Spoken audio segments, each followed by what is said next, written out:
Hey, what up guys, it is DiplexHeated again, and welcome to a bit of a different Napoleonic Total War 3.7 video. In this one we're trying out the AI and the musket accuracy. Maybe a lot of people got the idea that this would be a very realistic mod, which it actually sort of is. Although the video, being episode 4 and 5 I believe, or at least 3 and 4, episode 5 ain't even up yet. I have it in store, don't you worry, it's coming up soon. The AI wasn't the best, and sure, not a lot of people died during the musket volleys, which a lot of people thought were complete bullshit, and they were like, hey, you know, the entire front row should fall, and the battle will be over in 3 minutes, because we'll fire 3 volleys, and then, you know, the 40-40-40 man line, or the 40-40-40 man line being 40, then 40, then 40, making a total of 120, which, say, the line company would be at the time. Not exactly. No. So we're going to go on a random map, and I'm going to demonstrate the AI and the musket accuracy and how it actually is. I'm just going to randomly place the UK, which I am now, so that makes sense, doesn't it? And there are more factions involved, but they're not here exactly just now, because when you play multiplayer, you select a different version when you launch it, and it ends up being different. So let's just get some random people. Let's get some 42nd. Let's get some 95th. Wherever the hell they are. The grasshoppers. Accuracy is 66. Someone pointed out that it was 27 or something. And artillery, we don't need to get that. We all know that it's not overly overpowered, which is good. I don't think anyone has any complaints with that. Horse and cavalry works just as it should, but I'll add some just for the show, and then I'll get some regular line infantry. Say the 92nd is here as well, with the 42nd, 33rd, and the 27th in Iskelin as well. Up against the French. Let's get some Grenadiers at Cheval, which will probably slaughter my North British Dragoons.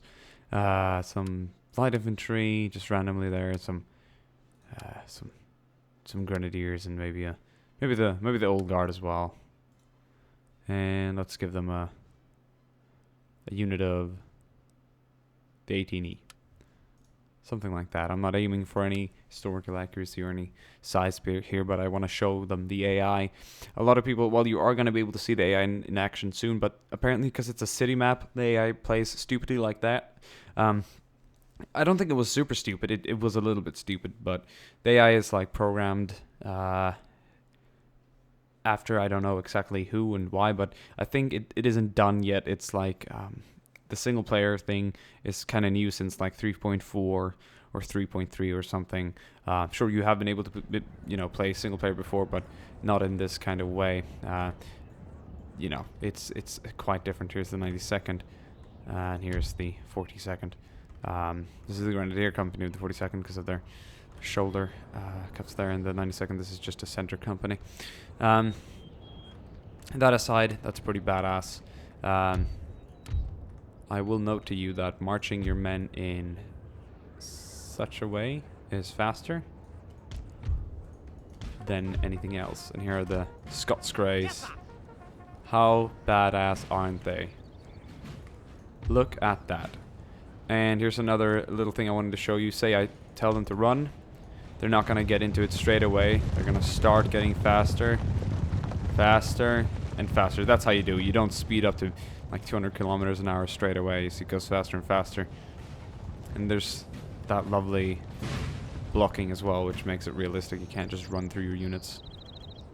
And now they're in full speed. Charge, This isn't actually charging speed. This is more running speed to position. As if I was to order them to charge, say, the general, which is on the other side of the map, you will immediately notice that they're going into charge speed, which is this fast. So that's kind of epic. Here's the 95th. I don't think they're entirely done yet. They have bayonets on their rifles, which they're not. They're supposed to have rifles and not muskets. But I believe that'll be fixed as well. They do look nice though. So I'm gonna go ahead and speed things up, and we're gonna get our infantry engaged, and I'll show you just exactly how good the AI actually is in open field, and how and how I think that the accuracy you saw in the last video, or the amount of people dying from musket volleys, were simply just because of the fact that they I was using fencibles and just city militia. What the hell? Come on, you can't base the judgment of that. Clearly not. They do look amazing, don't they? This is the Center Company. No, what the hell? Grenadier? Yeah, Grenadier Company, all white. Feathers there in the bonnet. These are all Center Company. Yeah. Doesn't have it, change in the game, really. It'd be cool if it was like an ultra-realism mod where each regiment that was actually part of the ball could be recruited with their different companies being, having their selective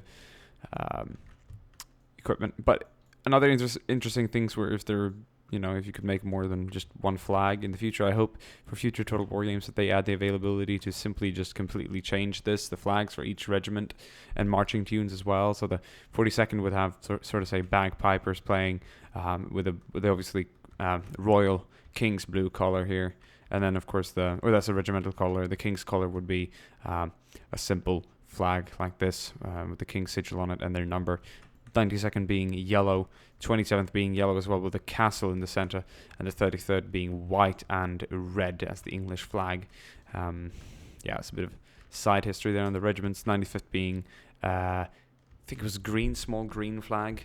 It's like a signal flag with the small 9-5 and the bugle. I believe that would be it.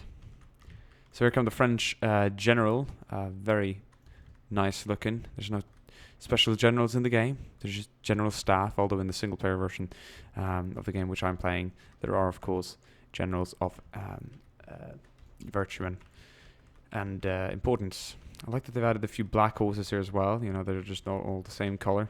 I think that's something new. Before they would all have like grey horses. I can't entirely remember, but I love the color difference here.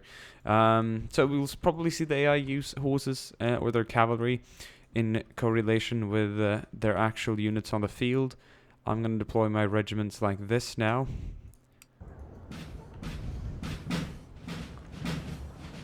And they have a very generic marching tune. Because in the game as well, that's all restricted. I think the French would have the same as the British in vanilla or something like that. So there's 246 men here. Obviously a little bit more than what a regular line company would have. I'm pretty sure that there would be about 80 to 60, 80, 120, 160, something in those lines. I'm extremely certain of it. Although I believe that could depend on from country to country, depending on what you can muster and field. Here come the French. They got their chasseurs à pied here on the front. Great looking guys, light infantry. And I think they're hiding more in the woods here. Yeah, here come the 1ER Old Guard. These are the men you don't want to engage in melee with just quite every day. 27th in his skill in there. Kind of Irish, I believe.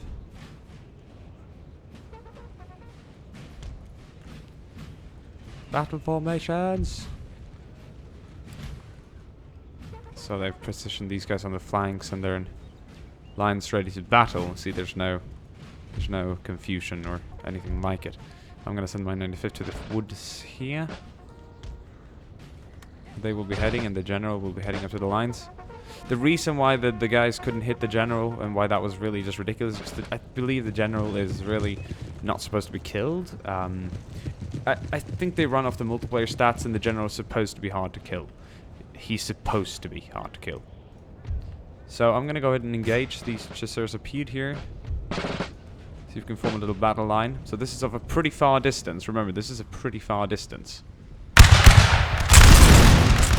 And we already just dropped 5 guys. And the numbers, it's continuing to drop. It's also meant to be a bit cinematic and lengthened. If they were as accurate as we would want them to be, or not maybe want them to be, but... See, they're dropping like crazy. What is the issue here? They're dropping like crazy. If they continue like this, they'll be dead meat. I'm gonna be nice to them. I'm gonna have these guys hold fire. We've killed quite a lot. And now come the 27th opening up. See? Here's the 95th opening up there. Here come the cavalry. In fact, I will let the cavalry charge and kill my 95th. I think they're doing a bit of a special thing here. No, they're going to do something else. Not quite sure. Well, they're opening up now, so why the hell won't we?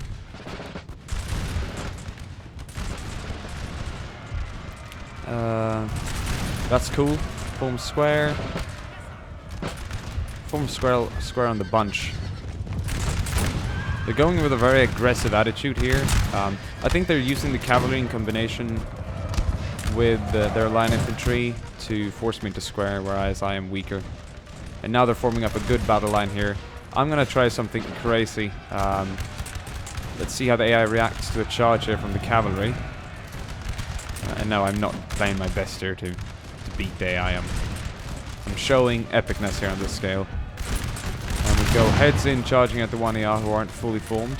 We'll see if the AI forms square. No, they're preparing for frontal assault.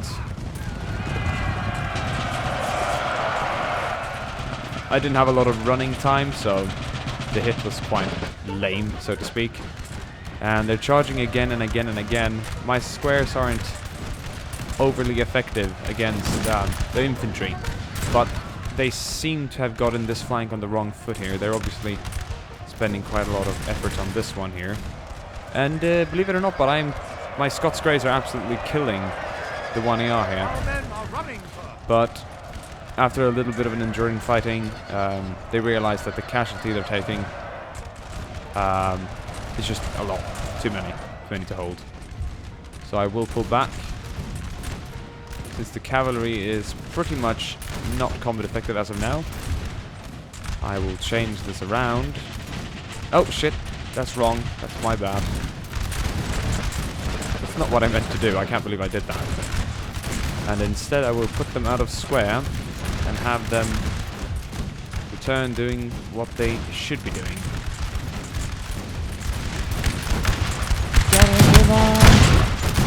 So this combat, or this battle, is just all out right now going on. And yeah, people are dying, dropping. I mean, if we'd see a battle of this scale somewhere else, I wouldn't expect it to just die out instantly. And could have been some help with the flanking fire here, but they are putting a lot of pressure on us. Poor West Riding here just dropping like flies. We're going to see a little bayonet charge here. We'll send in the 27th here on the Grenadiers. Charge, man! And the Gordon Highlanders will pull bayonet here. Flanking forces pulling back due to the extreme fire here. Got a lost horseman here, not entirely sure where he's heading. Bayonet fight ensues. And it looks like we've got the better of the Grenadiers now. Being slightly shaken here. Oh, the 95th pulling back here because of the cavalry charge, and the 42nd will form square like at Quatre Bras, combating the cavalry. Sure, a few point blanks could be seen as a bit of a weakness, seeing as they're not hitting, but the stats do speak for themselves. And what we're getting out of this is in lengthened, enjoyable combat, where, you know, you have time to change the battlefield as you're playing, where not every unit's rout instantly and where every unit's die instantly, and so that the battle is, oh man, they're dropping off, and the morale works in its own way, really. I mean, being outgunned, outnumbered, and outstormed, they pull back. And I'm gonna have my general head into the square here, because this is gonna be the last stand of the 42nd here against the Frenchmen.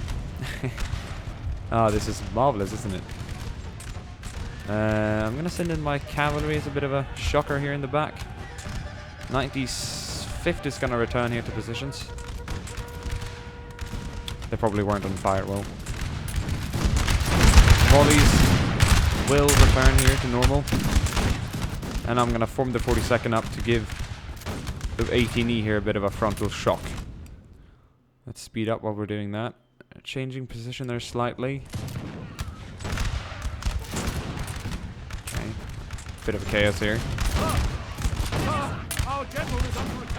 Oh, some stray bullets there. You see, being smart and, you know, handling the situations well is really key here. They're pulling back. A few is left to brace in the charge here. Nope. They're not standing either. So overall, it's quite a challenge, but of course, yeah, I didn't play this like at my best. Obviously, just wanted to demonstrate the game, the way the game works, and that you see there's quite a lot of casualties here. And musket accuracy, in my opinion, these are all through shooting.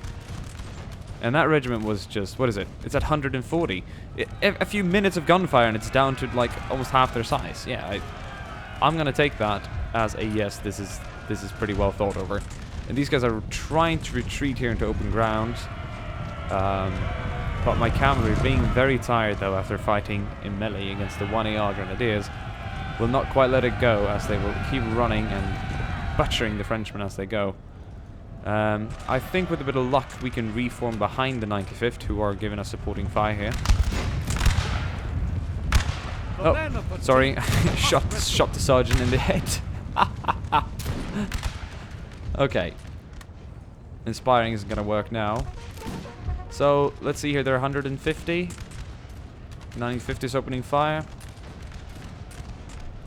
Taking its time. And this is a long range. You can barely see them. But as time ensues... 2 bullets go off. 2 Frenchmen drop. 40-second return to the position. So it's a bit, you know, it works in its own way, really. I'm going to end it here because I actually have an episode to upload and I can't upload when I'm sitting here. Well, I kind of can, but you catch my drift. So, I think we've shown that the AI is both capable of handling somewhat of a slightly retarded playing human, and that the muskets work quite well, and it's all overall a very good looking game. Could you imagine this 20 or 4 times the size, just stretching all over here with blood and carnage and artillery? So, thank you guys for watching.